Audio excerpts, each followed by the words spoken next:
নমস্কার। Mithun the helpline education YouTube চ্যানেলে সকলকে স্বাগত জানাই। আজ আমরা প্রাইমারি টিচার রিক্রুটমেন্টের ইন্টারভিউয়ের এমন একটা এক্সপিরিয়েন্স শেয়ার করব, জীবন্ত এবং জ্বলন্ত এক্সপিরিয়েন্স, যেটা তোমরা যারা প্রাইমারি ইন্টারভিউ দিয়েছো, যারা দেবে, প্রত্যেককে এই ইন্টারভিউর এক্সপিরিয়েন্সটা শুনতেই হবে। থাম্বনেল দেখে বুঝতেই পারছো, এই ইন্টারভিউ যে দিয়েছে তার তো কান্না পেয়ে গেছে বেরিয়ে এসে, এবং ইন্টারভিউর ভিতরে যে ভয়ঙ্কর, হাস্যকর এবং কিছু অযৌক্তিক ঘটনা ঘটেছে, যেটা শুনলে তোমাদের গায়ের লোম খাড়া হয়ে যাবে এবং হাসতে হাসতে পাগল হয়ে যাবে। আমি সেই এক্সপিরিয়েন্সটা তোমাদের সঙ্গে আজ শেয়ার করব, যে প্রাইমারি টিচার রিক্রুটমেন্টের ইন্টারভিউ দিতে গিয়ে কি ভয়ঙ্কর লোমহর্ষক পরিস্থিতির শিকার হতে হয়েছে। আমি প্রথম থেকে এ টু জেড সমস্ত কিছু বলছি। শুরু করার আগে শুধু এটুকুই বলবো, যারা প্রাইমারির ইন্টারভিউয়ের প্রস্তুতি নিতে চাও, তোমরা আজকেই আমাদের শেষ দিন অফারের তোমরা যোগাযোগ করতে পারো, নিচে ডিসক্রিপশন লিঙ্ক দেওয়া আছে। যাই হোক, সেটা পরে, সেটা তোমাদের ব্যক্তিগত ব্যাপার।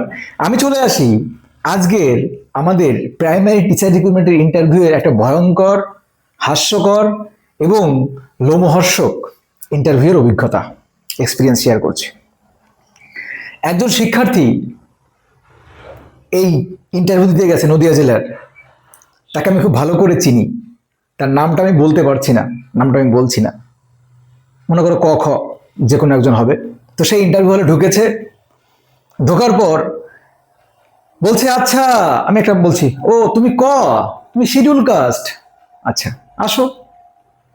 শিডিউল কাস্ট বলছে, হ্যাঁ আসিস, আসো। এসেছে, বসে তো সঙ্গে সঙ্গে সিগনেচার করতে হবে, সিগনেচার করছে। সিগনেচার, মজাটা শেষে দেখো, সিগনেচার করতে বসেছে, সিগনেচার করেছে, করার পর তাকে প্রশ্ন ধরা শুরু করেছে। প্রথমেই তাকে প্রশ্ন শুরু করেছে যে সে ইতিহাসের স্টুডেন্ট, ইতিহাস থেকে যে 4 জন ইতিহাসবিদের নাম বলো এবং তাদের লেখা 4টে বইয়ের নাম। প্রথমেই ওটা পারেনি। তারপর তাকে আরো অনেক কোশ্চেন করা হয়েছে, বিভিন্ন রকম কোশ্চেন করা হয়েছে, কিন্তু সে অনেক কোশ্চেনের অ্যান্সার দিতে পেরেছে, অনেক কোশ্চেনের অ্যান্সার দিতে পারেনি। এবার মজাদার বিষয়ে চলে আসি।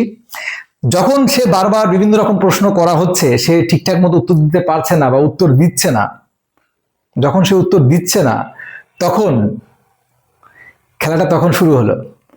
তখন সে বলছে যে, স্যার আমি বলেছিল যে তুমি 2 মাস তাহলে কি করেছো, 2 মাস তুমি কি করেছো, 2 মাস ধরে প্র্যাকটিস নিচ্ছ। তাহলে স্যার আমি একটু আঁকা আঁকি শিখেছি। তো ওখানে একজন যিনি ড্রয়িং করেন, সেই ড্রয়িং এর স্যার ছিলেন ওখানে ওই ইন্টারভিউ রুমে। তো তিনি তাকে ওই ড্রয়িং থেকে জল রং কি বিভিন্ন রকম প্রশ্ন শুরু করলো, সেখান থেকেও ঠিকঠাক উত্তর দিতে পারলো না। তারপর বলল, তুমি ডিএলএড করেছো কোথা থেকে, প্রাইভেট থেকে। আচ্ছা আচ্ছা, তুমি প্রাইভেট থেকে ডিএলএড করেছো, আচ্ছা আচ্ছা বুঝতে পারছি। আচ্ছা তুমি মাধ্যমিক দিয়েছো কোথা থেকে। ও বলছে যে মাধ্যমিক দিয়েছি আমি সিবিএসসি বোর্ড থেকে। ও বলছে মাধ্যমিক, মজাটা শুরু হচ্ছে দাঁড়াও। ও বলছে আমি মাধ্যমিক দিয়েছি সিবিএসসি বোর্ড থেকে। আচ্ছা তুমি সিবিএসসি বোর্ড থেকে মাধ্যমিক দিয়েছো, ঠিক আছে, বোর্ডে গিয়ে সিবিএসসি বোর্ডের ফুল ফর্মটা লেখো। এখন যখন সে সিবিএসসি বোর্ডের ফুল ফর্ম লিখতে যাচ্ছে, তখন তার মনে পড়ছে সে তো West Bengal board of secondary education মাধ্যমিক দিয়েছে। এখন সিবিএসসি তো ফুল ফর্মে আসছে না, আর সিবিএসসি ফুল ফর্ম জানেও না। তো বলছে, স্যার আমার ভুল হয়ে গেছে, আমার তখন বলছে ঠিক আছে সেটাই দেখো। সেটাও সে ঠিক করে লিখতে পারেনি, সেটাও সে হয়তো সে ঠিক করে লিখতে পারেনি। তারপর তার যে ডেমোটা তো ওখানেই পর্যন্ত, ওই পর্যন্তই স্থগিত হয়েছে।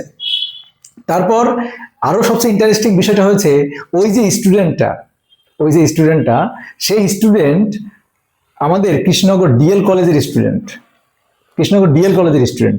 এবার বিষয়টা হচ্ছে, যে স্যার ইন্টারভিউ নিচ্ছিলেন সেই স্যারের বন্ধু ওই ডিএল কলেজে পড়ান, ডিএল কলেজের প্রফেসর, এবং তিনি টিউশনও করান।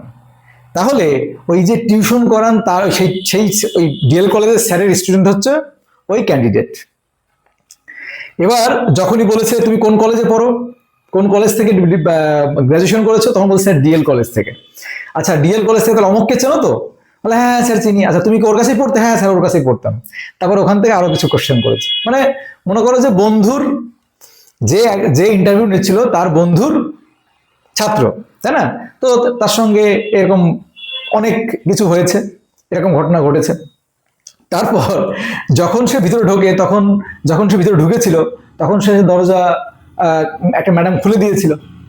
এখন ইন্টারেস্টিং দেখো, যখন সে বের হবে, হ্যাঁ যখন সে বের হবে তখন সে একটা অন্য মানে দরজা খুঁজে পাচ্ছে না, মানে এতটা ফ্রাস্ট্রেটিং নিয়ে, এতটা ফ্রাস্ট্রেটিং নিয়ে মানে ফ্রাস্ট্রেশন ভুগছে ও, এতটা মানে পাজেল হয়ে গেছে, দরজা খুঁজে পাচ্ছে না, যে দরজা দিয়ে বেরো হবে সে দরজা খুঁজে পাচ্ছে না, অন্য একটা কড়া ধরে টানাটানি করছে। তখন ওই ইন্টারভিউটা বলছে যে তুমি ভুল কড়া ধরে টানছো, ভুল কড়া ধরে টানছো, ওটা দরজা নয়, ওটা ওটা বেশি টেনো না, ভেঙে চুরে পড়ে যাবো।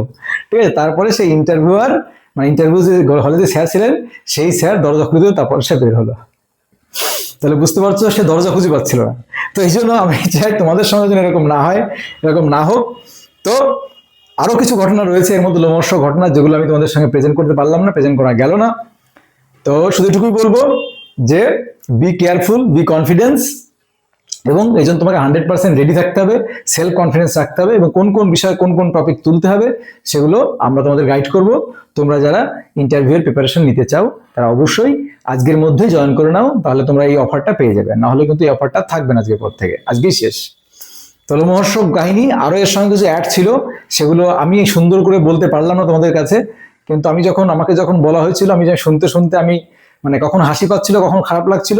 অবশেষে ইন্টারভিউটা শেষ হলো, জানি না সে কত পাবে, অবশ্যই প্যানেল প্রকাশিত হলে আমি তাকে চিনি, আমি ঠিক প্যানেল তাকে খুঁজে বের করতে পারবো, আমি জানাবো সে কত পেলো যখন ইয়ে হবে।